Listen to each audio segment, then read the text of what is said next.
Hi friends, நான் ஓசூர்ல இருந்து உங்கள் கவி. ஏற்கனவே சுவாதி காவியா சேர்ந்து செய்த கதையை பார்த்தோம். அதுல மூணாவதா ரேவதி அப்படிங்கிற பொண்ணையும் பார்த்தோம். இது அதோட தொடர்ச்சி. இங்க காவியாவுடன் இருந்து விதத்தை உங்ககிட்ட சொல்ல விரும்புற. உங்களுக்கு என்ன தெரியும்? எனது பெயர் கவியரசன். வயசு 25-60 கிலோ எடை. வேலை தேடி ஒசூர்ல சுத்திட்டு இருக்கிற ஆள்.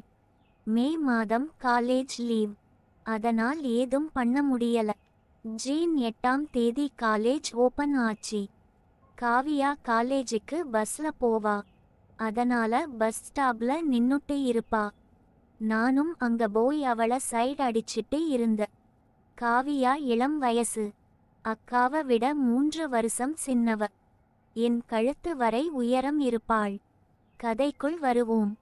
3 நாள் பஸ் ஸ்டாப்ல நின்னுட்டு சைடு அடிச்சிட்டே இருந்த. அதை அவளும் பார்த்து சும்மா நிக்கிறதா நினைச்சிட்டா.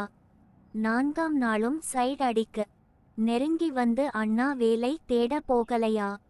எதுக்கு என்னையை பார்த்துட்டு இருக்குன்னு கேட்டா. அழகா இருக்கிற பொண்ண பார்த்துட்டு இருக்க. உனக்கு ஏதாச்சும் பிரச்சனையா அப்படின்னு கேட்ட. அப்போ வேலைன்னு கேட்க. மெதுவா தேடலாம்னு சொன்ன.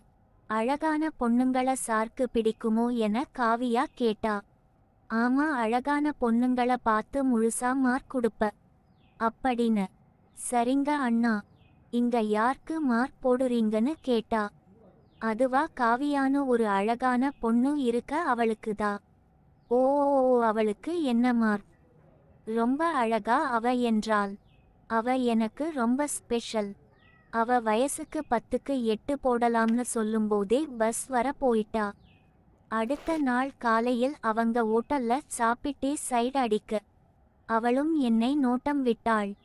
பின் பஸ் ஸ்டாப்பில் இருக்க வந்து 8 மார்க் தானா? என்ன அவகிட்ட குறை பாத்தீங்கன்னு கடிந்து கொண்டாள். நேரம் வரும்போது சொல்லுற டீ தங்கசின்னு சொல்லிட்டு நம்பர் கொடுத்துட்டு வாங்கி கொண்டு வந்துட்ட. அன்று வியாழக்கிழமை மாலை 6 மணிக்கு மெசேஜ் பண்ணா. நலன் விசாரிப்பு எல்லாம் முடிந்து. உண்மையில் நான் அழகா இருக்கனான்னு கேட்டா. ஆமாண்டி தங்கச்சி, அழகான முகம், நல்ல கலர், செம அழகுன்னு சொன்ன. தங்கச்சின்னு சொல்லுற, இப்படியா தங்கச்சிய பாப்பன்னு கேட்டா. ஏன், என்ன தப்பு? இந்த தங்கச்சிய பாக்குறது பிடிச்சிருக்கு, பாக்குறேன் என்றேன். சரி அண்ணா, 8 மார்க் தானா? எனக்கு மீதி 2 எங்க போச்சுன்னு கேட்டா. அதை இப்ப தெரிஞ்சிக்க முடியாதுன்னு சொல்லி மழுபிட்ட. அப்புறம் இரட்டை பேச்சு போக இரவு விடிந்தது. காலை சாப்பிட போக அவள் நடிவடிகை மாறி என்னை சைடு அடித்தாள். பஸ் ஸ்டாப்பில் வர அவளை பார்த்து கிட்ட வந்த காவியா அதை பார்த்து வெட்கப்பட்டாள்.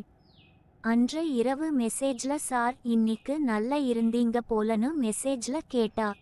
ஆமா, ஏன்? உனக்கு எப்படி தெரியும்னு தெரிஞ்சே கேட்ட. சொல்லுற நீ ஃபர்ஸ்ட் காரணம் சொல்லுன்னு கேட்டா. அதுவா, என்னன்னு தெரியல, என் தேவதை ரெட்டை ஜடை, முட்டி வரை வர பாவாடை, புது சட்டையில புதுசா தொரிஞ்சா அதா. பின் அவளே அது புது யூனியன்னு சொன்னா. அப்படியா? நீல சட்டை, ஊதா குட்ட பாவாடை உனக்கு சூப்பரா இருக்கு.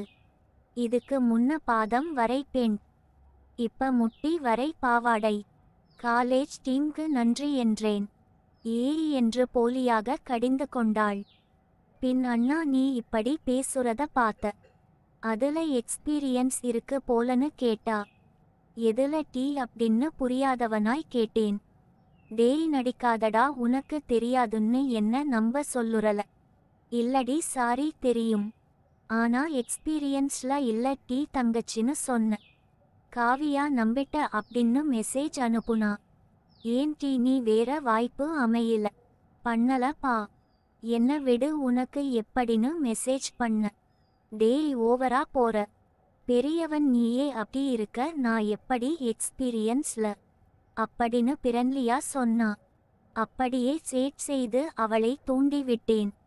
சனிக்கிழமை முடிந்து ஞாயிறு மாலை ஆனது. பேச்சுகள் பேசி இறுதியில் மீண்டும் எனக்கு ஏன் 8 மார்க் போட்ட என்றாள். உனக்கு தெரிஞ்சிக்க ஆர்வமா என்றேன். ஆமா என்றாள். அப்படினா நாளைக்கு காவியா என் கூட டேம் பார்க்க வருவாளா? சுத்திட்டு ஈவினிங் ரிட்டர்ன் வந்துடுவோமான்னு அவளை கூட்ட. டேய் அண்ணா முடியாதுடா, காலேஜ் இருக்கு. வீட்ல ரீசன்லாம் சொல்ல முடியாது என்றாள். அப்படியா, நீ நாளைக்கு காலேஜ்க்கு ரெடியாகி பஸ்ல கிளம்பி காலேஜ் முன்னாடி ஸ்டாப்ல இறங்குவியா? அண்ணா பைக்ல பிக்கப் பண்ணிட்டு டேம் பார்த்துட்டு பக்கம் ஒரு காடு இருக்கு, அதுல சுத்திட்டு உன் கேள்விக்கு பதில் தெரிஞ்சுக்கிட்டு ஈவினிங் காலேஜ் விடுற டைம் கரெக்டா வந்துடலாம்னு ஐடியா கொடுத்த. பகல்ல காட்டுல சுத்தனுமான்னு சொன்னதா காவியா புரிஞ்சிட்டு ஐடியா நல்லா இருக்கு வரன்னு சொல்லிட்டா. காவியா உன் காலேஜ் யூனிஃபார்ம் நல்லா இருக்குன்னு அழுத்தி சொல்ல ஓகே புரிந்தது என்றாள்.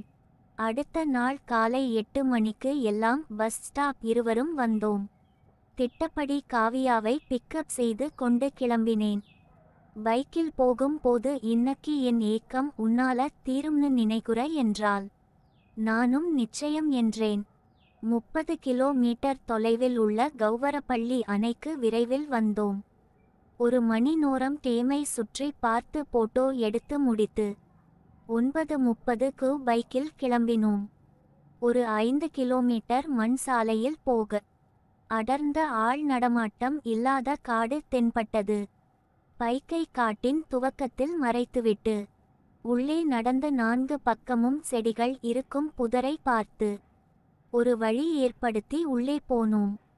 சில இலை தலைகளை வைத்து தெரிந்த சந்து மற்றும் வந்த வழியை அடைத்து ஒரு மெத்தையையும் ரெடி செய்தோன்.